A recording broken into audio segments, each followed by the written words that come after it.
So the point of this exercise is just to help you get a little bit of clarity on what it is you're ultimately wanting to achieve. And I suspect most people, what they ultimately want to achieve is the cash flow. Yeah. I guess I have a combination of that. I want the cash flow, but there's also an experience of having different types of applications of that cash flow that I want to have. And how to create in the big picture, I want to have experience with the different types of things, because my ultimate dream is not just to have 5,000 and then go on with my life. Yeah.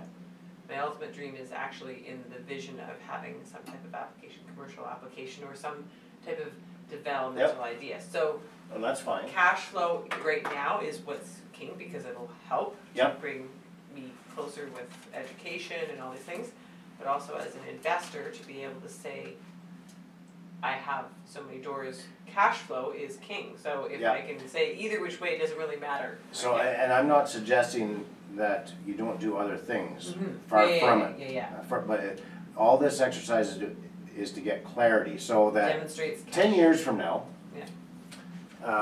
you want to be able to have the financial freedom to do what you choose to do, not what you have to do.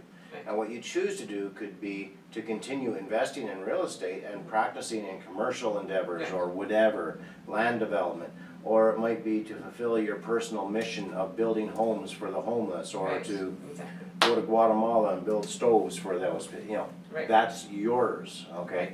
What this will allow you to do is fulfill that, okay? So the question is, how can we get to that point of financial freedom the quickest and easiest way possible? And the beautiful thing about this is that you can own 4 homes to achieve your minimum, or you can own 8 homes to achieve your maximum. Right? And 8 to manage it. So if your goal in 10 years, if that's the time frame that this can all take place in, I'm just pulling that number out. If your goal in 10 years is to live a lifestyle where you don't have to work, you don't have that stress, and you want to be an artist, you want to be helping this person, that person, then this is a perfect model, because managing 8 homes is a heck of a lot easier than managing 134 doors. Trust me. Oh yeah. But both if you're will get you doing there. Property management, I would never probably be doing property management. We're not doing all of the property management. We're managing the property manager, and that was actually more headache than managing our own. Oh really? Yeah. Seriously?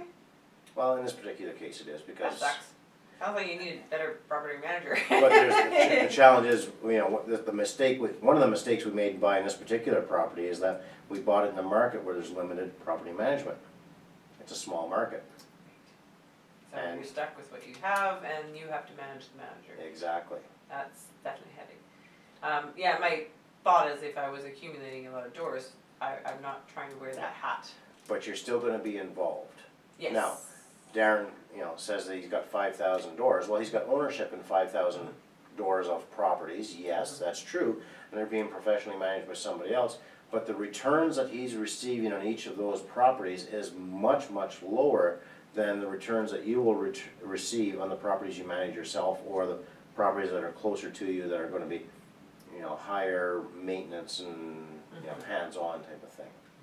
So it depends on what it is you're trying to achieve, right? Right. A combination. Yeah. Really a combination, because I see the benefit, obviously, of this in its magnitude, for sure. I know that because I love doing this, and I think it's the putting the deals together part that's exciting. Yeah.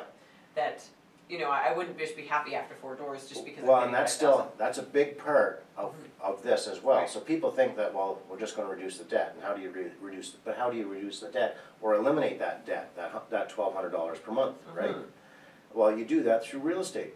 Okay. Real estate transactions. Okay. Other transactions. Other transactions. Other, you know, the flips, the assignments, the lease options, all of these other things to generate money or cash through real estate, then goes to paying down the debt. Okay. And you focus on doing that, now you've eliminated your stress of the day-to-day living. So your husband's name Rob, right? Yes. Yeah. So how cool would it be to be able to have Rob at your side doing this in 5 or 10 years, because he doesn't have to go to work anymore, because Right. $5,000 a month is coming in from this and paying all your bills. Right. Assuming that's what he wants to do. That's Well, right. you know, Yeah. he may want to continue working, which is great, Yeah. but whatever. But it Yeah. takes off that financial stress, which I know has been a big part of your life. Yes. So it's to have a So- clear plan in place as to what we're going to achieve. Now, how can you gain credibility the quickest? Okay. Yeah, because it's a combination of credibility, because obviously that's part of the, Yeah. credit. People. So let's pick something to buy, okay? So seeing this model, does owning 5 homes now sound appealing? And just sort of, if you can find 5 homes in a concentrated area of Edmonton that somebody's willing to manage, does that sound of interest to you? Yeah. Okay?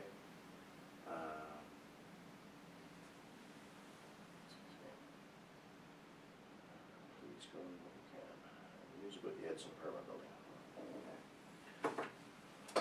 Do you need to make a call? No, we'll do it much. Okay.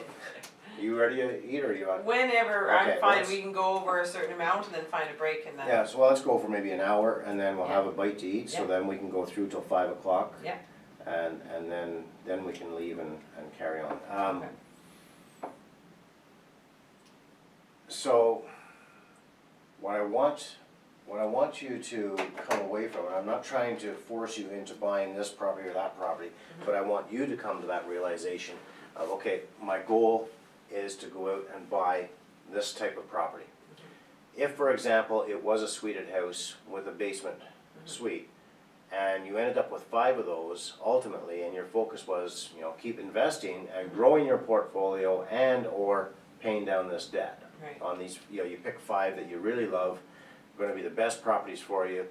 You identify those 5 and you focus on paying down the debt. At some point in time, you're going to have those 5 homes debt-free. You've got fantastic cash flow from them to do other things. Right. Okay? Right. Which is sort of totally against what many investors believe in or have been taught, because you leverage everything to the hilt. That's right. But if your ultimate goal is to get that cash flow, then that's the quickest, easiest way of doing it, with the fewest headaches as well. But you're saying that happens over still 5 years? Well, it depends on Because what is that chunk that is being paid? You have to come up with how much, there's a well, lot that's of- $240,000 in that particular case, right? Yeah, And then in your example, you don't even have the $60,000 to put down necessarily. yeah, So you bring in a joint venture partner in, so it takes a little bit longer. right, So there are strategies to do that with joint venture partners and so Yeah. forth. We won't get into those details of how long, or the strategies of doing that today, because it's much longer than what today's going to take into consideration. But there are strategies of doing that. I'm trying to think of the exact numbers that I shared with everybody in that one webinar. It was, I think, no, I'm going to misquote myself, so I'm not going to say anything at this point in time. But there is a strategy. I think it was 11 years is what it worked out to with the numbers that I was using in the example.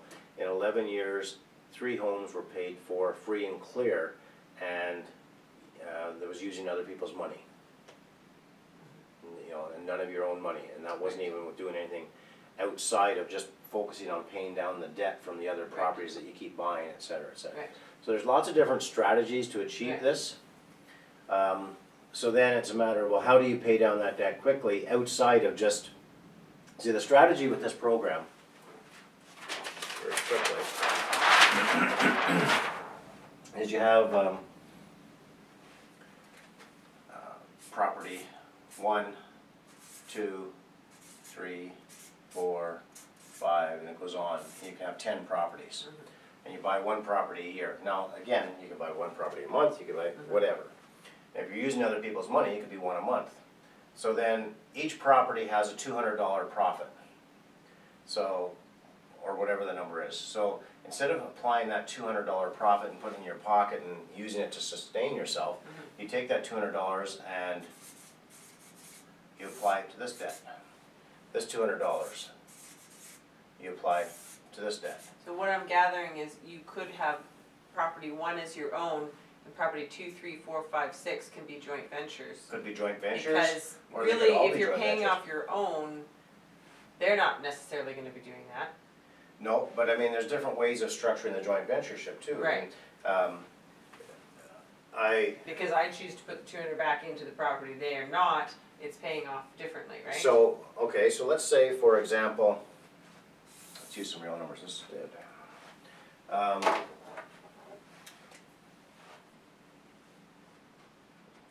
$300,000 house.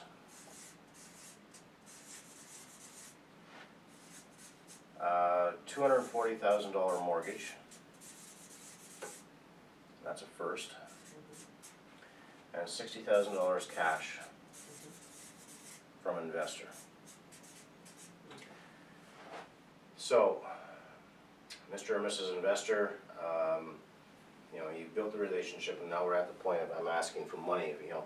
So, what is your expectations for a return? If you were to lend me $60,000, what type of return, cash on cash, would you be happy with? Right. And what are most people going to say? I don't know. Okay, I so don't know. what are people typically getting right now? And I'm talking about the masses. There's always going to be the exceptions, okay? But what are most people receiving in their Isn't it like investments? 5, 7? If they're lucky, If they're getting that. 5%, right? Yeah. Okay. What bank is paying out 5% Yeah, interest? there's definitely no bank. Yeah. GICs, I think for a 10-year term, it's like 3.5%. GICs. Okay, that's So- your guaranteed investment. Yeah. So, So- RSPs. RSPs are all in the low, Yeah. you know, if they're positive at Yeah, all. if they're positive at Yeah. all. And other than that, yeah. There are So- some people getting more than 5%, but they're taking care of things themselves. Right. They're not interested in investing with you. Right. Those aren't the people you're approaching. Okay. You're approaching the average individual who has no idea what to invest in. Right. So, would they be happy with an 8 to 10% return? Most likely, yes. Yeah. Okay? So let's say that they're going to invest with you at 8%. They're going to invest at 8%. Now let's fast forward. Actually, I want to get my computer out.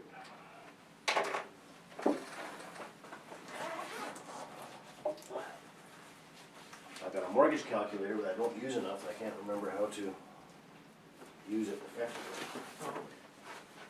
That's not the analyzer, that's a No, mortgage that's just calculator. yeah, that I brought as a realtor.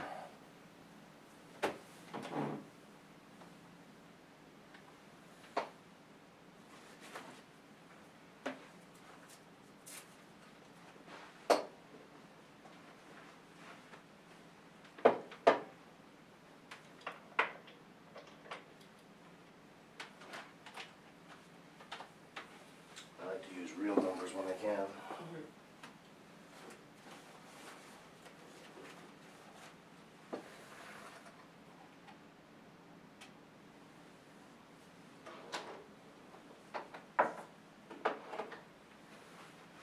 So what we're going to then do is look at the, let's say, 5 years.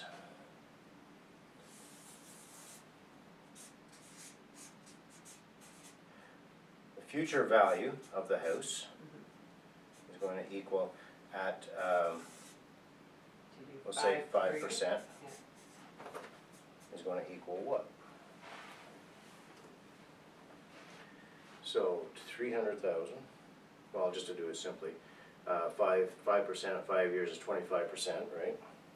So 300,000 times 0.25 equals $75,000, so it's going to be 375, say $380,000. If you compound it, it'll be about 380,000.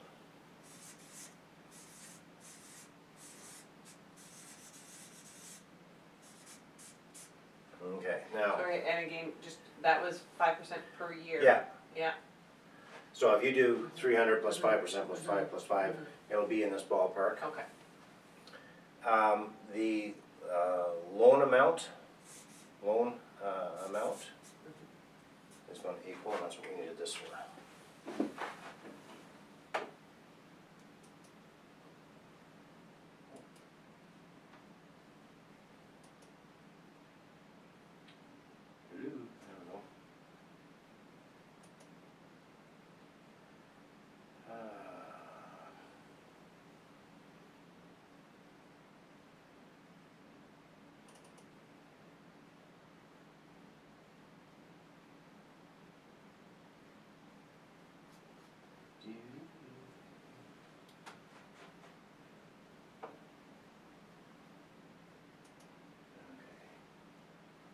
240,000.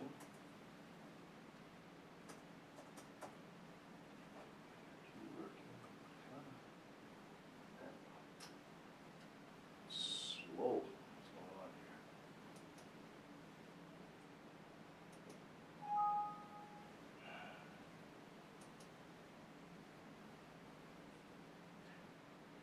Let's start over.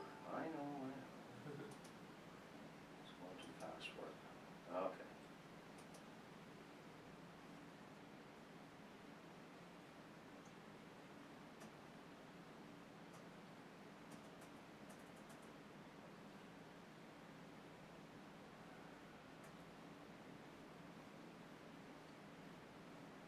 Oh, I'm doing this wrong. 300,000. Down payment 60,000. And let's go back up here. 300. 1, 2, 3. At 3.5%. 25 years. Okay, so term 5 years. So the balance at the end of 5 years is $207,000.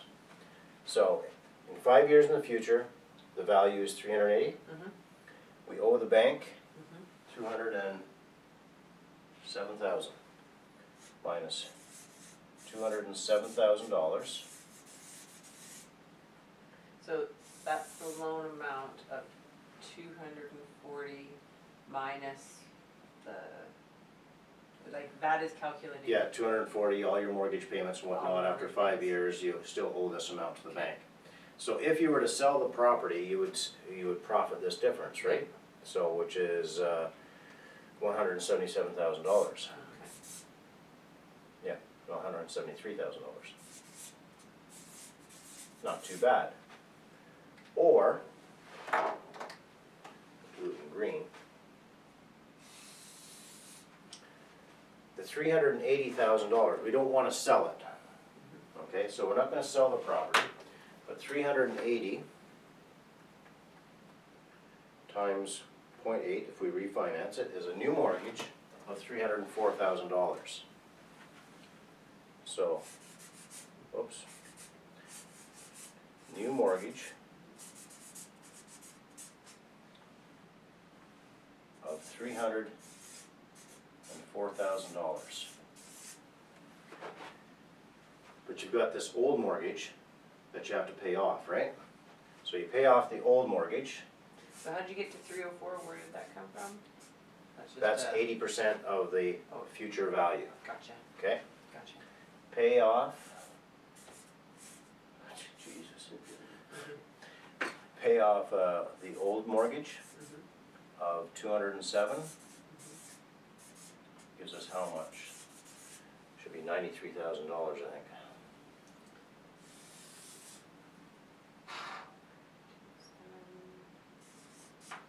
97, yeah. 97000. 97,000? Yeah. How did I get 97? Yeah, I got 304. 717, yeah, okay, sorry. Minus 207. Running out of paper there. Yeah. So we have $97,000 cash. You clear on that? Yeah. So we bought, so we'll just, so we bought for 300 using 60,000 of investors' money. What percent did we say? 80%? Yeah. 8%. So if we're going to give him 8% each year, how much is that? What was it? 60,000. 60,000. Times 8% is 4,800 per year. $4,800 per year times 5 years. 24. $24,000. Okay. So he wants to see $24,000. Now, if it's compounded and done differently, maybe a slightly different number, but you get the concept here, okay? So we owe him at the end of 5 years. In 5 years, we owe the investor $60,000 plus $24,000, right? $84,000 is what we owe the investor. Now, if we give the investor, how much were we going to get there? We were going to get 97. So if we give the investor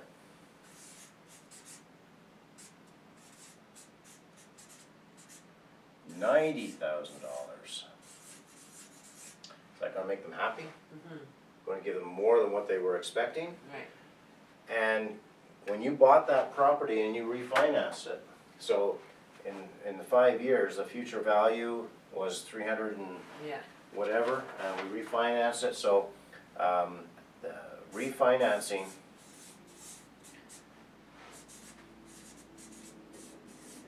cash was $97,000, right? We give him $90,000, keep $7,000 cash for us, and you own the property free and clear.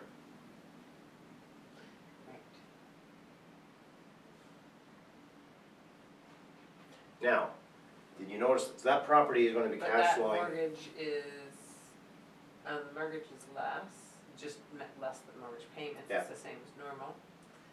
Yeah, and what were you saying? So, you notice that when we were doing this calculation, there was no mention of paying that investor any share of the monthly cash flow. Right. So they're not getting anything until 5 years? What are they interested in? They're interested in their 8%. That's all we negotiated. We're giving you 8% for your $60,000. But in 5 years? In 5 years. Lump sum. So it's not as beneficial to pay them monthly, obviously, because, No. But are they going to be accepting of that? I guess, are some people accepting of that? Yeah. All my mortgages are lump sum payments, balloon payments at the end. Okay. Now, it depends where the source of their money is coming from. Right. If they're using a line of credit to give you that $60,000, they have a monthly payment they have to make. Right. So you need to give them enough to pay for that monthly payment. Right. So if the investor has a line of credit, then monthly is needed. Yeah, but only enough to pay that. And that amount will then be deducted off of the amount that we pay them at the end. To pay interest. Yeah. And deducted, yeah. Now, if that $60,000 is cash out of their account, do they need to have monthly installments? They don't have to, but they may require it. You mean if it's just cash? Yeah, if it's just cash. Cash, then... It's sort of a question mark. It depends what you negotiate with the person. Right. Some people will want to have a monthly payment coming out. I would do everything in my power to avoid doing that. Yeah. So balloon, do you call it a balloon? It's a balloon payment at the end of the term. The best money... And their name is still on the house until that's paid? Well, so that's where we're going right now. Yeah. So the best way to structure this deal is if you can come up with the $60,000 yourself for the first deal. First deal. And it can be your line of credit or whatever, it doesn't matter, okay? If you can come up with that first deal yourself, you buy it, you put the $60,000 into it, then you go to Joe Blow and say, Joe, would you be interested in using your RSPs as a second mortgage against my property? Okay. And when they register as a second mortgage against that property, you get the $60,000, you got your money back out of it. Now, the people who are lending you the money with the RSPs, do they need monthly payments? No. Because any payment that you make them goes into their RSP portfolio and does nothing. To be a second mortgage, then what do you want to negotiate for that rate to be good, though? 7 or 8%. 7 or 8%? I'm doing all mine at 7 to 8% right now. Really? Yep. And people are totally happy? They love it. Really? Yeah.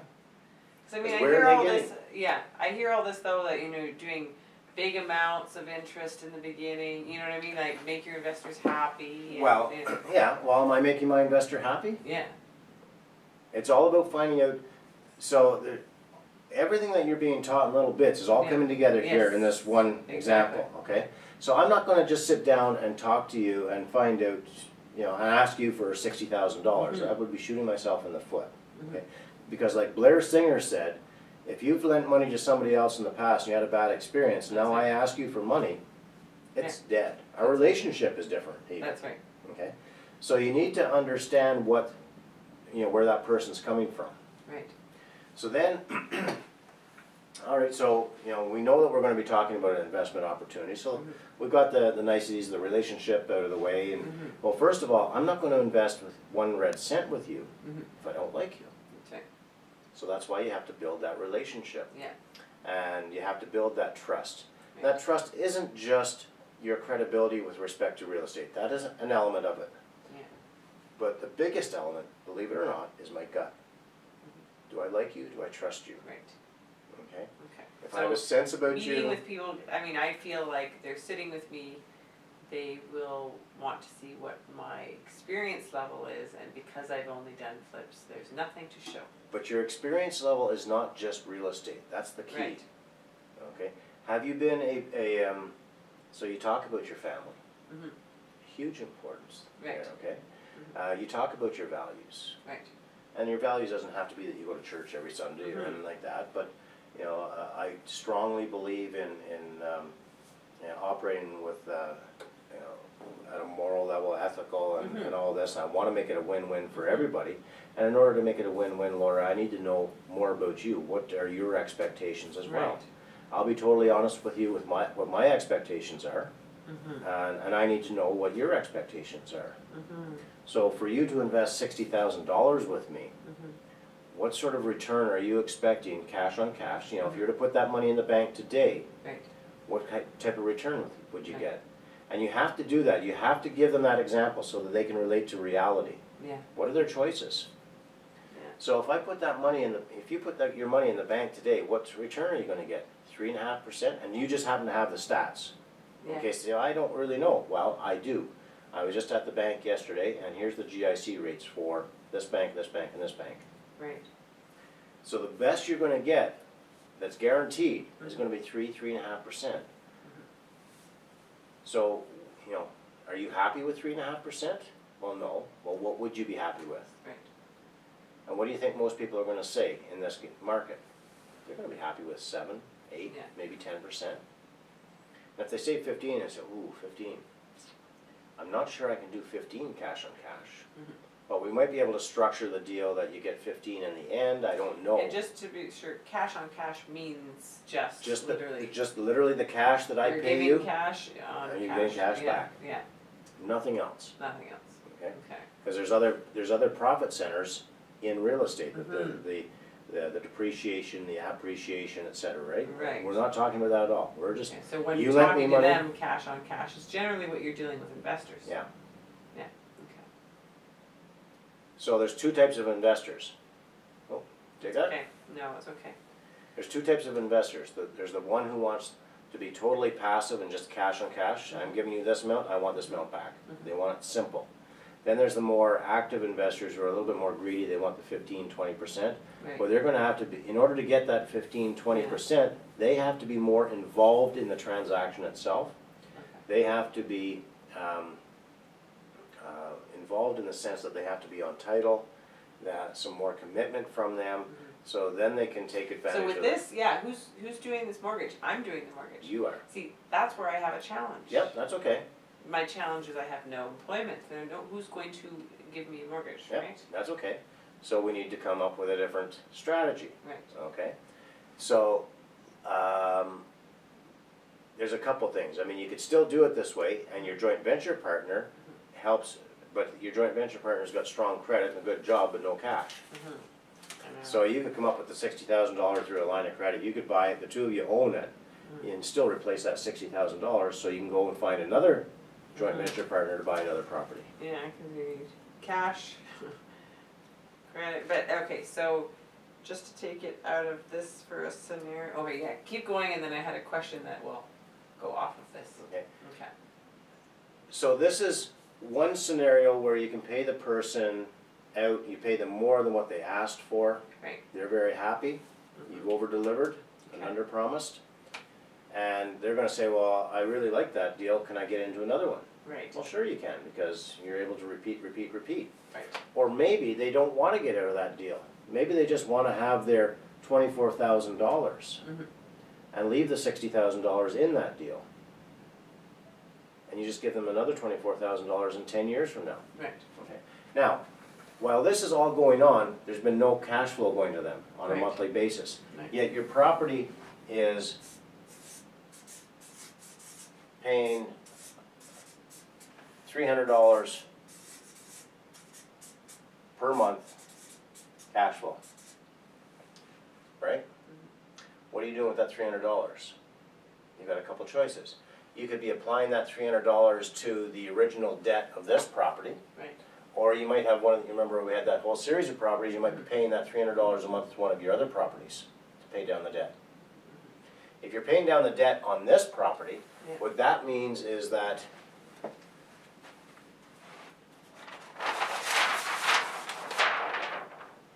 this mortgage balance of 207 would be much less, because you're paying for right, $300 a $300 month a month. times 12 is 3,600.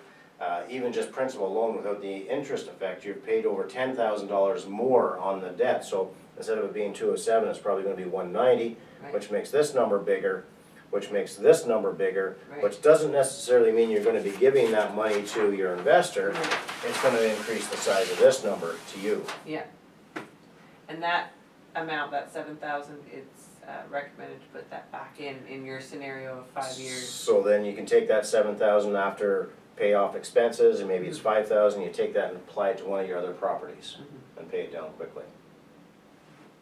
So this is without doing, this is just creative structuring of your existing portfolio. That's Because without me doing. having the credit but no money, and then having in 5 years be able to have the property without having put down any money.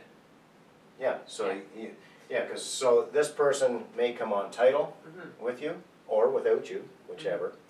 Do Preferably with you. people put their name on for the 5 years and then you take it off? Like, how does that work when So when when- you change things in 5 years? So what happens there is it triggers a sale. Yeah, Okay, so then Which there's is gonna be capital capital gains potentially. right, So in that particular case, you're not refinancing, you're not cashing out or anything like that. You may not give them the 97, you may only give them the 90,000. So in that particular scenario, you mean the 60 plus the 24? Oh, yeah, 97, that's right. yeah, so in that particular 90. scenario, it was So if you, 380.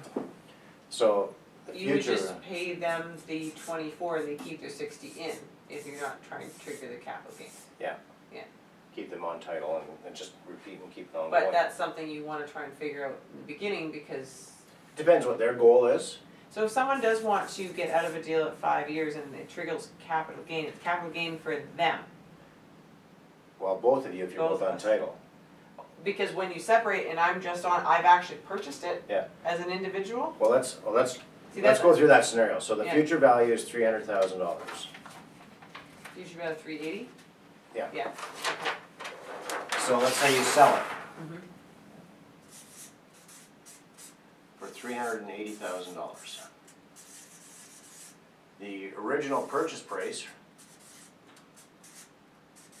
was $300,000. Mhm. So capital gain of $80,000. Taxable is $40,000 because it's half of it. Uh-huh. Therefore, tax is going to be, depends, it goes on the person's income in that time of year, so it depends what their income is.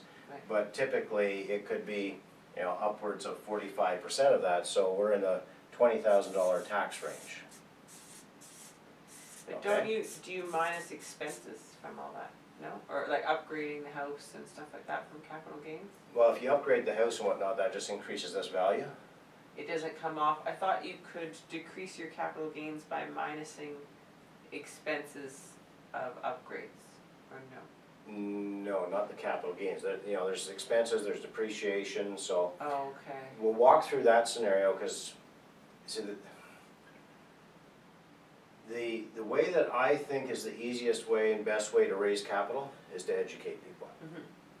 And to educate people, I'll give you my presentation, so that, you know, the profit centers. Yeah. You need to understand those profit centers like the back of your hand, Right. so that you can share that information. Right. Okay.